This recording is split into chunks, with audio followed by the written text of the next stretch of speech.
tremendous football team that are resilient. They have a wonderful coach. Let's close that door. Let's do something so it's not distracting.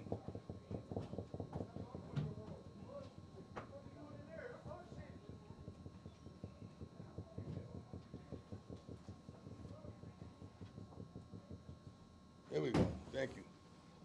Wonderful coach who is one of my favorites in the Big 12. I feel as though we have a tremendous relationship. He checked on me when nobody was. We exchanged pleasantries before the game, and I told him that his team is resilient. They're the reflection of who he is. They fight to the end. They're very physical. They're tough. They're tenacious. They ran the heck out of the football, which we couldn't stop, period, today.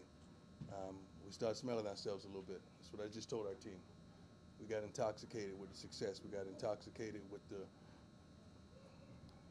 multitude of articles and the assumption that we're this and the assumption that we're that, and we did not play CU football. Therefore, we got our butts kicked. It is what it is. Let's go. Nikki, go ahead. Hey, Coach. How you doing? Good. Nikki Edwards, CU Sports Report. You mentioned the deficiencies on stopping the run tonight. Right. What was kind of the mood on the sideline of trying to get it right but not quite? The move was let's stop the run. We got to do something. We got to stop. They didn't punt one time. I think during their 331 yards, rushing was alarming. You can't win when a team is rushed for 331 yards on you. That's not indicative of who we've been and who we are. That is certainly not who we are, and we could not stop the bleeding. We tried consistently, but we could not stop the bleeding. That's hats off to them. They were physical. They out-physicaled us. They outplayed us. They wanted it a lot more than we did. Adam, go ahead.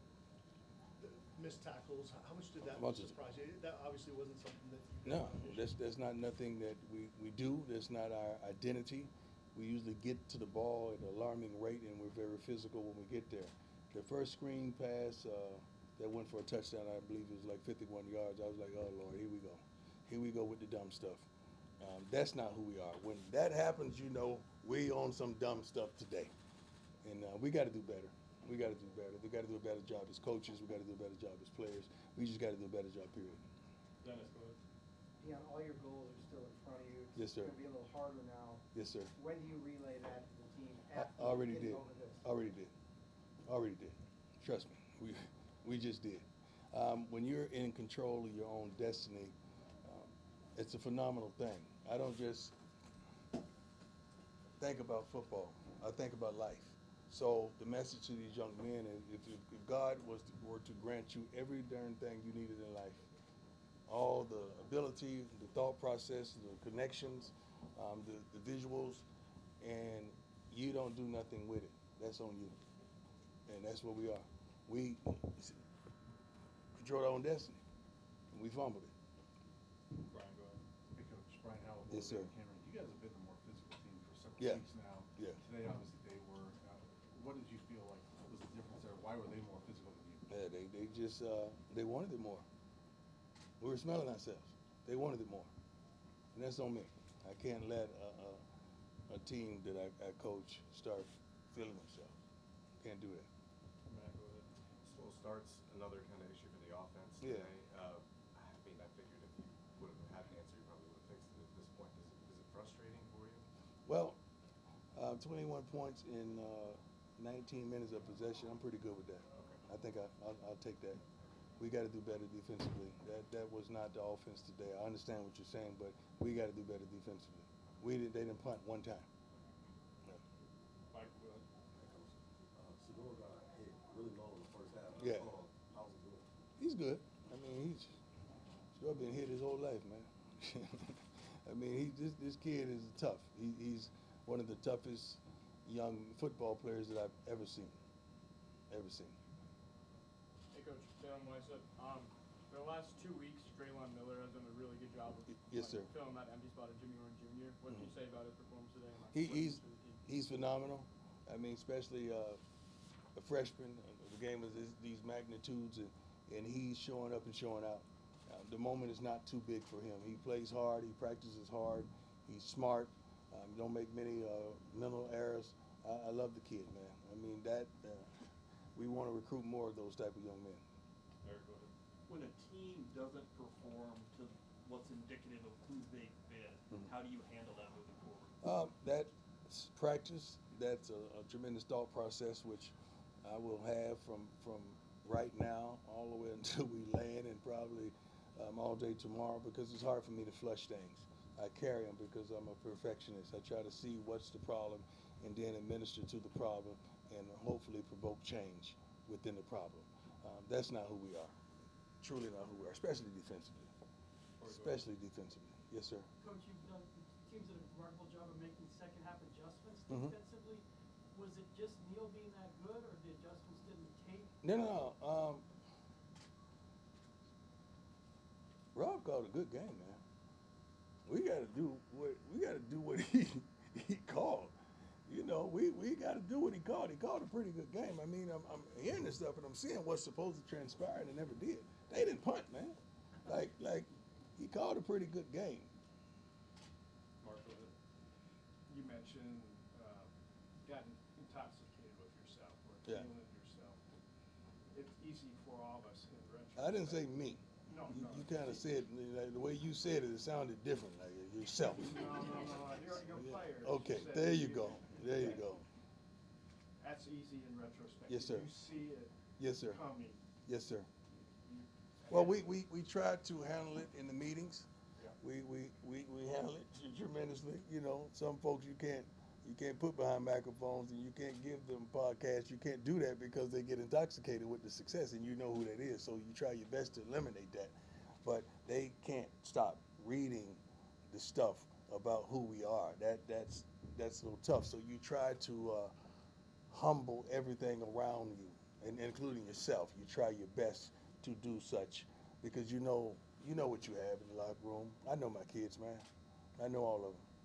And I asked you a week or so ago Yes, sir. how hard it is to handle success, especially Well, with I mean, you talking about the kids? You talking about? kids. Yeah, that's tough. All of them are different, man. Some are different. Like Travis handles it pretty darn well. You know, LeJontay, Will. Some of the other guys do. Some guys don't. And some of the guys that really never gotten it, but now they're getting it. That's intoxicating to them. Attention is intoxicating to some people. We gotta fix that. That's on me. I gotta fix that. Coach, the last time you guys looked like this was probably first half of Nebraska. Right. Probably the only other time we looked like this. Right. You responded really well from that. Does that give you confidence as a coach, knowing these guys can respond to something like that? I never give up, Brian. I never do. Until that last second ticked off the clock, or when I knew they were going into the kneeling, that's when I knew it was over. But I never give up on these young men, because I know we have the propensity to come back, given the time frame on the score clock. But that's just wasn't us today, man. Make no bones about it. They forced us into some situations that were tremendous. They did a great job there. You had some trickery involved in certain things, and the timing of them were impeccable. We just didn't do our job. So We we didn't do can it. follow, because Mhm. I didn't ask it correctly, but I meant like after this week. You guys bounced back so well from Nebraska. Well, I pray Do you feel so. confident going forward? I'm always confident, so I'm never unconfident. I know what we have in that locker room. I trust those young men to do what they need to do to recover, and it's a terrible feeling. You got to understand. I just saw their faces. It's a terrible feeling. It's a terrible sentiment. It's a terrible mood. They're not happy with themselves. Now they got to go read about it and hear about it and think about it. But sometimes it's the best thing to happen to people. Like after the Nebraska thing, I think that was a blessing in disguise to us, truly.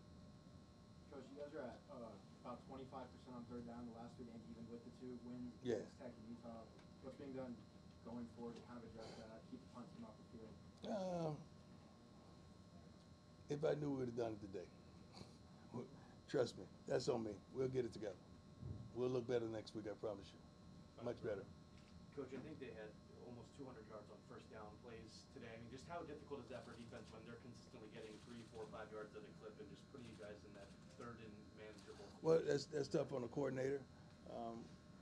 It's not like we didn't know what they were going to do. I mean, every play that was called, I mean, you could hear it in the headset. You know what was coming. We just got to take care of it. We just got to do a better job in preventing it, and we did not do that today. Couple more, Troy, go ahead. Coach, now you guys have a short week play on Friday instead of Saturday after this tough loss. Does the message changed in preparation going to that final? No, we're thankful that we have one less day, pretty much. We're thankful because now you just get, you got to flush it and get it on, and let's go to the next window. The thing about this week is you got to really guard the young men's minds because family comes in town and friends and loved one comes in town, and you got to keep them focused. And you got the other team leaving away from their family, friends, and loved ones, and they're coming to be spoilers. So you got to refocus your young men and let them understand that this is not about turkey and dumplings and applesauce or whatever you have. Cranberry sauce, I'm sorry, not applesauce. It's not about that. It's about football, man. Coach, you mentioned your relationship with Coach Leipold. You're both building programs from the ground up. What are some of the things that he shared with you to kind of help you? His just optimism, his passion for the game. He's always positive, man. I've never talked to him and he was not positive. I mean, this was on the brink when them starting out bad as well. He was focusing on me and making sure I'm okay, and making sure he's okay. He's a stand-up guy, great young man. Jake, go ahead. Coach, Philip Houston left the game late. Yeah. An update on his status? Well, we're hoping he didn't tear ACL. That's what we thought. That's what they're thinking right now. I'm hoping that's not the case. But thank God we have depth. We have tremendous depth on the offensive line. Anything else for Coach? Hey, thank you all. God bless you. I'm not getting. Oh, God.